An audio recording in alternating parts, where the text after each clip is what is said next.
Dólar a R$ 5 e tem gente celebrando como se isso fosse uma vitória do Brasil. Mas tem gente com medo e completamente perdida sem entender nada do que está acontecendo. Eu vou te explicar o que está por trás desse número. E não tem nada a ver com uma história aí de que o Brasil melhorou, de que a economia melhorou, de que o Brasil foi bem. Não, a história é muito maior que isso. É uma história que começa em Washington, vai por Moscou e termina no seu bolso. Então fica até o final do vídeo que eu vou te explicar exatamente o que você tem que fazer agora. Em 2025, mais conhecido como ano passado, aconteceu uma coisa que não acontecia há décadas nos Estados Unidos.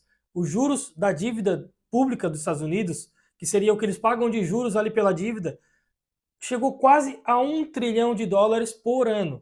Isso já ultrapassou o que eles gastam com o serviço militar lá, por exemplo, com armamento, com coisa assim, que chega liberando nos 900 bilhões. Então a gente vê como o gasto, como o juro da dívida pública dos Estados Unidos, como os Estados Unidos está pagando muitos juros, está gastando muito, está com uma dívida muito alta. Ou seja, pela primeira vez na história moderna, os Estados Unidos gastam mais com os juros da dívida pública do que com as Forças Armadas. E aí vem um historiador chamado Neil Ferguson, que tem um conceito, criou um conceito chamado Lei de Ferguson.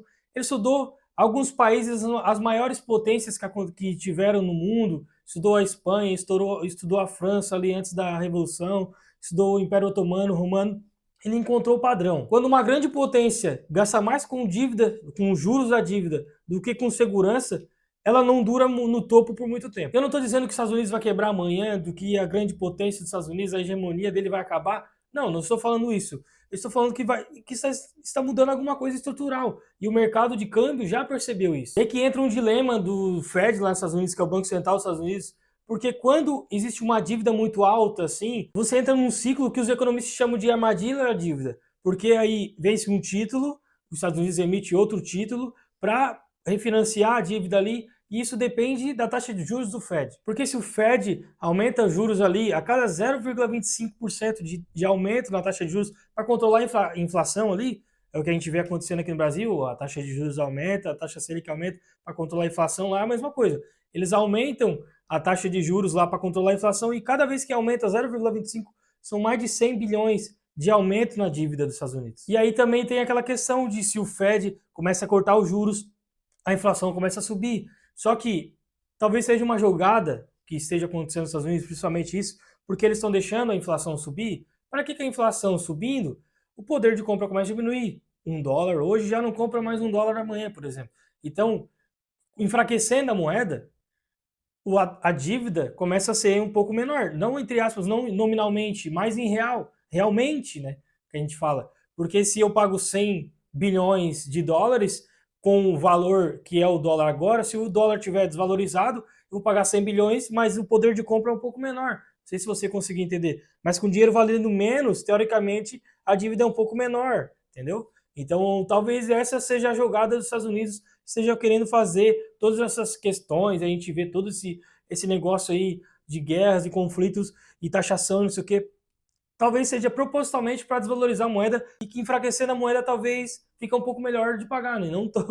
Não é tão simples assim e a gente vê que isso também é ruim, principalmente para quem mora lá e para quem depende do dólar, porque se enfraquecer a moeda, isso vai trazendo outras questões que a gente vai falar ainda no vídeo ainda. E aí vem aquela parada também do Acordo de Mar-a-Lago lá também, que é referência ao Bretton Woods lá, porque eles querem, não é exposto isso, mas é uma maneira que eles estão tentando fazer de enfraquecer a moeda, porque o lema agora dos Estados Unidos é reindustrializar. E para reindustrializar com o dólar forte, isso é ruim, porque o mantra dos Estados Unidos sempre foi aquele lá, um dólar forte é interesse da nação.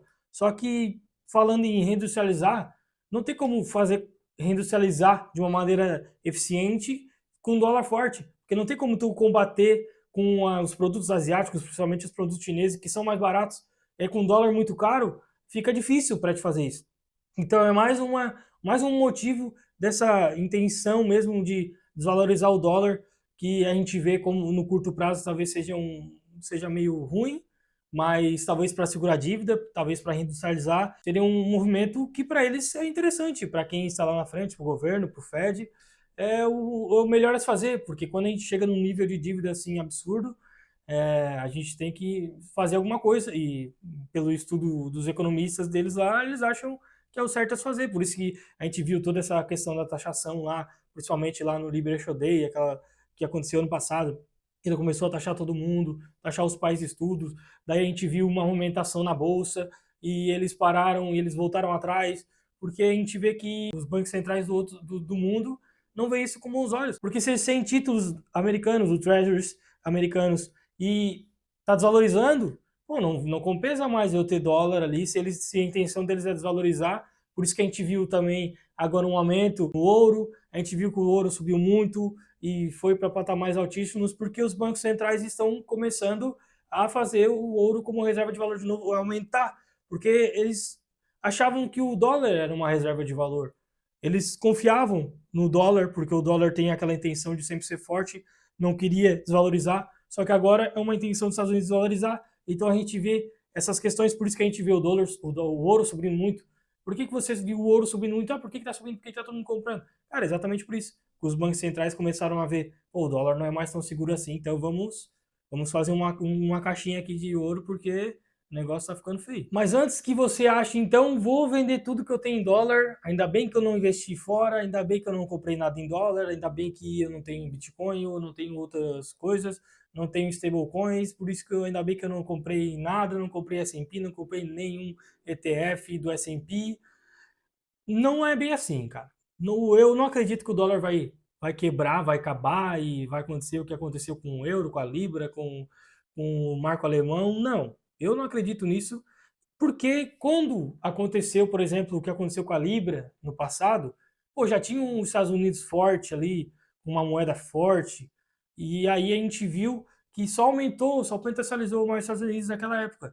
Mas agora a gente não vê nada forte. Ah, tem a China. Cara, mas a China é fechada para comércio. O yuan lá não é tão forte assim. A movimentação dessas moedas, da moeda chinesa, pô, tá só diminuindo. Em vez de aumentar, tá diminuindo.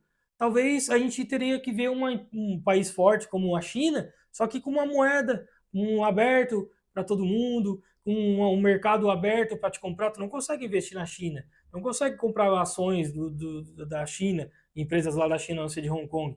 Então a gente vê que não tem uma moeda que seja num nível de dólar como é, para a gente pensar assim, não, agora o dólar vai morrer mesmo, agora vai mudar o negócio. Porque a gente vê a Europa tá toda lá sempre estagnada, a gente vê aumenta o PIB 1%, no outro mês caiu o PIB 1%. Então a gente não vê movimentações.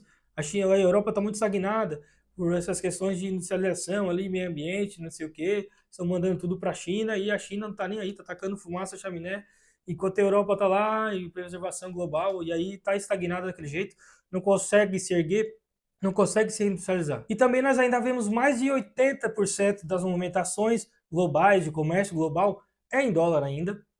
Então, e a gente vê outra questão também, a questão das stablecoins. Quando surgiram as criptomoedas, principalmente o Bitcoin, o pessoal começou a falar, não, agora a hegemonia do dólar acaba. Só que as maiores movimentações em cripto são em stablecoins atreladas ao dólar, que seriam o mais ali a Tether, né, que é o USDT, tem o USDC também que é da Circle. Então a gente vê muito a movimentação ainda do dólar. A gente depende muito do dólar ainda no comércio global. Não existe nada que possa se bater ali com o dólar ainda para a gente pensar, não, agora o dólar vai morrer mesmo. Então a gente tem que achar que o dólar ele não tá morrendo, ele tá fraco, mas não morreu ainda. E pode ser um movimento cíclico, que em momentos cíclicos a gente pode aproveitar uma grande oportunidade, como eu sempre falo aqui, quem se antecipa, óbvio, corre um risco de não acontecer o que a gente antecipou, mas também quem não se antecipa fica parado olhando, perde grandes oportunidades. Então o que a gente tem que fazer, não pensar que, o dólar morreu, então eu não vou diversificar. Cara, continua mantendo a diversificação. E a gente tem que entender também, agora o dólar tá caindo, a gente vê o Ibovespa na máxima, o mercado estrangeiro vindo para cá, Ibovespa na máxima, o real muito se valorizando em frente ao dólar, porque o dólar está desvalorizando, não porque o real está se valorizando, na verdade, né? Mas a gente pode pensar o quê? Cara, eu vou comprar talvez com desconto. Porque se eu comprasse há meses atrás, o dólar estava 5,90 o real. Então a gente comprando agora, talvez a gente vai comprar com desconto cambial, né? E se talvez a gente comprar algumas ações, algumas empresas lá, e ela se valorizar e depois o dólar começar a se valorizar de novo, na hora que nós vendermos e convertermos para real, o dólar vai estar valendo mais, então, ou seja, o dólar vai estar, sei lá, vamos por R$ 6, eu já vou ter ganhado R$ 1 a cada movimentação, porque de 5 para 6 é R$ 1, né? Então a gente vai ter que ganhar na movimentação cambial e talvez na valorização lá fora. Então, existem muito renda fixa valorizando lá, os títulos americanos estão bem atrativos. E a gente também olhar além das 7 maiores empresas que a gente tem nos Estados Unidos ali, que seria a Alphabet, a Google ali, a Amazon, a Tesla, as maiores ali que são de tecnologia, né? Mas se a gente olhar além disso, existem muitas empresas mineradoras, petrolíferas, empresas de commodities. A gente pode aproveitar grandes oportunidades, olhar além dessas maiores empresas ali. Então a gente tem que entender isso, diversificar, manter a diversificação, talvez manter um ouro ali na carteira, um ETFzinho, uma coisa assim desse tipo. Mas a gente tem que entender o nosso momento também. Não é, pô, eu não sei diversificar ainda, não sei investir fora, não sei nem comprar um ETF direito, não sei onde investir. Talvez se você precisa de ajuda, eu vou deixar um link aqui na descrição e nos comentários do meu grupo Clube do Lucro, para você conversar ali comigo de perto, para a gente entender um pouco mais, entender que eu posso te ajudar. Se você tem alguma dúvida sobre como diversificar sua carteira, sobre como investir fora, stablecoin, o que é isso, Bitcoin, como é que eu faço, como é que eu invisto no exterior, de uma maneira mais simples, BDRs, ETFs, o que eu faço? Se você precisa de ajuda, me chama lá que eu posso te ajudar. Então esse é o recado do vídeo, espero que você tenha entendido. Quem se antecipa aproveita grandes oportunidades, mas lembre-se que isso não é uma recomendação, você tem que entender o seu nível de risco, o seu perfil de investidor, para você saber o que vai fazer. Então esse é o recado do vídeo, muito obrigado por assistir até aqui, tchau!